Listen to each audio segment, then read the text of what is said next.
무한의 부를 창조하는 잠재의식의 힘. 부의 초월자. 제30장. 꿈이 이루어지는 원리. 아침 라디오 방송을 듣던 한 12살 소녀는 어머니에게 방학 동안 호주에 가고 싶다고 말했다.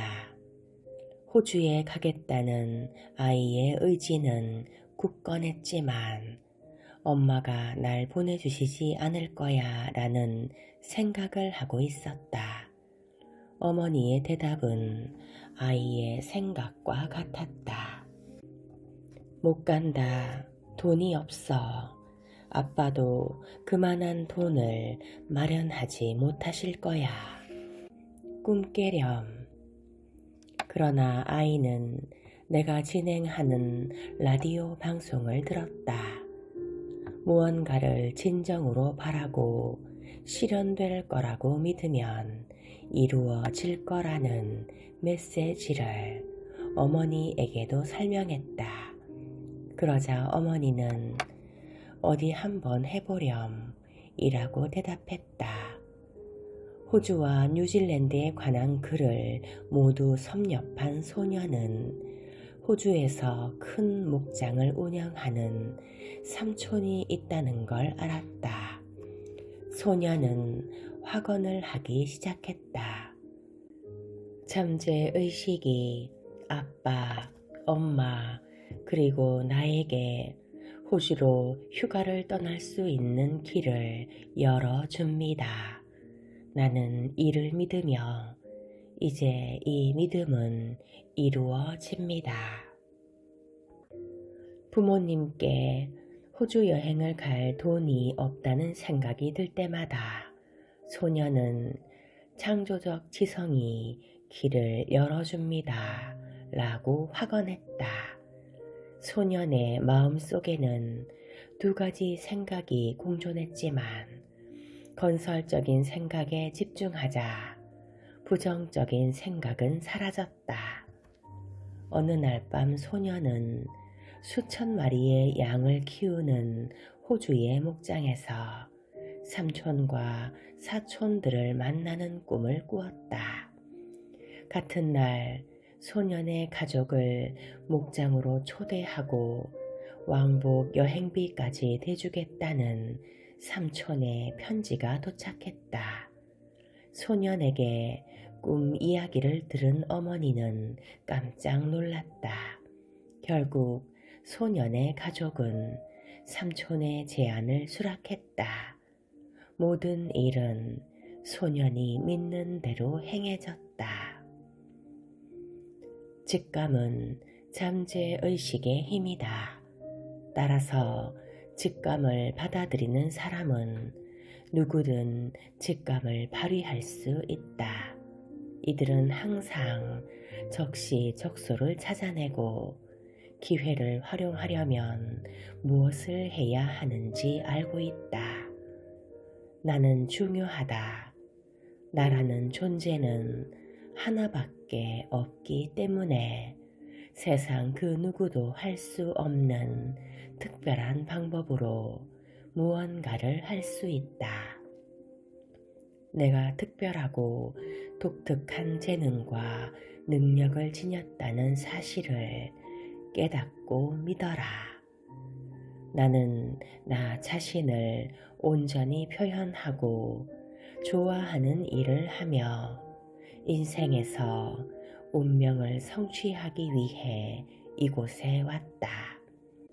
내가 있는 곳에서 나를 필요로 한다. 그렇지 않으면 나는 이곳에 있지 않을 것이다. 외부 조건을 무시하고 자신의 운명을 만들어 나가는 사람들이 있다. 이들은 잠재의식을 이용한다면 그 무엇도 자신의 성공과 부를 막을 수 없다고 믿는다. 나는 인생의 장애물을 딛고 일어서기 위해 이 세상에 태어났다. 무한한 지혜가 내 안에 살아있다. 이것이 바로 내가 중요하고 멋진 이유이며 나 자신을 긍정해야 하는 이유다. 창의적인 아이디어가 필요하다면 잠재의식에 도움을 구하라. 잠재의식이 아이디어를 줄 것이다. 구하면 얻을 것임을 굳게 믿어라. 생각한 대로 된다. 자책하거나 자신을 비판하지 말라. 미래에 대한 두려움이나 불안을 버려라. 성취하고 승리하고 성공하리라 생각하라. 명상으로 정신적 배터리를 충전하라. 스트레스가 심하거나 번아웃을 겪고 있거나 너무나 지쳤다면 정신적 배터리를 충전할 때다. 주말에 푹 쉬거나 휴가를 다녀오는 것이 재충전에 어느 정도 도움이 될 수 있지만 더 효과적인 방법은 기도나 명상을 하는 것이다. 기도하거나 명상할 때는 에너지와 힘의 근원인 영적 존재와 연결된다. 이는 한여름 맑은 산골짜기 시냇물에 몸을 담글 때와 같은 느낌이다. 많은 성공한 사업가와 전문가들의 공통점은 정기적으로 휴식을 취하고 명상하고 영성 넘치는 인물들의 강연을 듣는다는 점이다. 휴식을 떠난 이들은 며칠간 아침에 명상하며 자신을 성찰하고 무건수행을 하면서 조용하고 평온한 시간을 보내기도 한다. 특히 나와 함께 수행에 참여한 이들은 모두 정신적으로 생기를 되찾았다고 했다. 각자의 일상과 업무로 돌아간 후에도 매일 15분에서 20분을 할애해 침묵과 명상의 시간을 가졌다. 이들은 마음을 차분하게 만들어 오감으로 이루어진 물질 세계에서 자기 안의 영적 세계로 초점을 옮길 수 있었다. 정신적 배터리를 재충전한 사람들은 믿음, 용기, 자신감을 가지고 매일의 문제, 분쟁, 괴로움, 다툼에 맞설 수 있었다. 이들은 내면의 힘을 어디에서 어떻게 받는지 알고 있다. 에머슨의 말처럼 이들은 고요한 상태에서 미소를 띤 채 휴식하며 무한한 힘과 만난다. 침묵 속에 있으면 에너지, 힘, 영감, 지혜가 모습을 드러낸다. 이들은 모든 긴장을 풀며 이기적인 자존심을 내려놓는 법을 배운다. 이들은 모든 보이는 것과 보이지 않는 것을 창조한 지혜와 힘을 인식하고 존경하는 마음을 갖고 불러낸다. 이로써 지혜의 길을 걷겠다는 결정을 내린다. 스스로를 가둔 감옥에서 자유로워져라. 콜로라도주 덴버 근처에서 강연할 기회가 있었다. 그곳에서 만난 한 남성이 이렇게 말했다. 저는 막다른 길에 갇혀 좌절하는 불행한 사람입니다. 목장을 처분한 뒤 떠나고 싶지만 감옥살이를 하는 죄수처럼 갇혀 있다는 느낌만 듭니다. 자, 이제 내가 최면을 걸면 내가 말하는 대로 느낄 겁니다.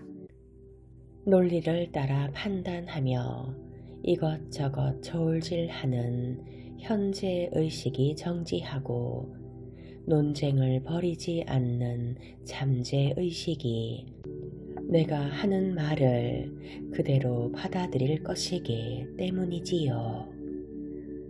추적자가 되어 범죄자의 흔적을 쫓으라고 말하면 선생님은 산속을 은밀하게 돌아다니며 범죄자를 찾아다닐 겁니다. 감옥에 갇혀 있다고 말하면 스스로를 죄수라고 생각하며 딱딱한 벽과 쇠창살에 둘러싸여 있다고 믿게 될 겁니다. 내가 최선을 다해 탈옥하라고 지시한다면 선생님은 탈출구를 찾아낼 겁니다. 자물쇠를 따거나 콘크리트 관을 긁어내거나 교도관의 열쇠를 훔치려 할 수도 있겠지요. 콜로라도의 넓은 들판에 부는 바람처럼 자유를 느낄 수도 있습니다. 이는 주어지는 제안을 받아들이는 잠재의식의 수능성 때문입니다. 선생님께서는 목장을 팔 수 없고 죄수처럼 갇혔다는 생각을 잠재의식에 전달했습니다. 덴버에 가서 하고 싶은 일을 할 수도 없고 빚을 진 채 막다른 골목에 갇혔다는 사실을 잠재의식에 각인한 거지요. 잠재의식이 아는 것은 내가 강하게 인지하는 인상뿐입니다. 내가 하는 말을 받아들이기만 하죠. 선생님은 스스로 속박하라고 최면을 건 겁니다. 잘못된 의견과 신념 때문에 정신적 갈등을 겪는 것입니다.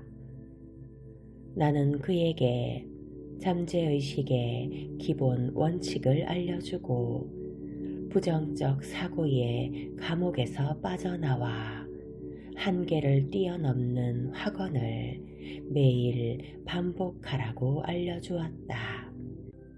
조화, 건강, 평화, 풍요, 안전의 왕국이 우리의 눈앞에 세워져 있다. 이 왕국은 우리가 모든 것을 취할 때까지 기다리고 있다. 우리는 이를 받아들일 준비만 하면 된다. 몇 주 후 남성은 내게 전화해 목장을 처분했으며 홀가분하게 덴버로 향할 예정이라는 소식을 전했다. 그는 이제 마음속 감옥에 갇힌 죄수가 아니었다. 부정적 사고 때문에 나 자신을 한계와 제한이라는 감옥에 가두고 있었습니다. 필요한 것을 구하는데 급급했고요. 제가 최면에 걸려 있었더라고요. 남성은 창조적인 것은 자기 생각이며 자신이 느낀 좌절감은 타인의 말에 기인했다는 사실을 깨달았다. 타인의 말을 거부할 수도 있었지만 받아들였기 때문에 좌절감을 느꼈다는 것도 깨달았다.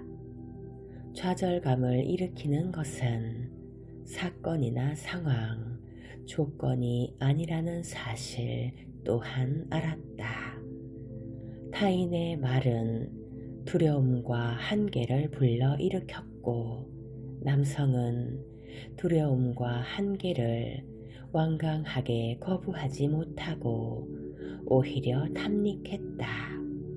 그러나 올곧은 생각이 자신의 세상을 구성하는 유일한 이유이자 힘이라는 사실을 깨달았다. 명상을 반복하면서 그는 건설적인 사고력을 길렀고 우주의 원칙에 따라 현명하게 선택하는 능력을 얻었다. 부정적 사고의 감옥에서 빠져나와 한계를 뛰어넘는 확언. 무한한 지성이 내 목장을 사고 싶어 하는 구매자를 끌어들입니다. 구매자는 목장을 사서 번영합니다. 나와 구매자 둘 다 신성한 거래를 통해 축복받습니다. 나는 올바른 구매자와 올바른 가격에 거래하며 내 잠재의식 속 더 깊은 흐름은 구매자와 나를 신성한 질서에 따라 한데 모읍니다. 나는 마음이 준비되면 모든 것이 준비된다는 사실을 알고 있습니다. 걱정스러운 생각이 떠오르면 즉시 그 어떤 걱정도 나를 움직일 수 없습니다. 라고 확언합니다. 내가 고요함과 평온, 침착을 향해 마음을 재조정하고 있음을 압니다. 나는 나 자신을 위해 자유롭고 풍요롭고 안전한 새 세상을 만들고 있습니다.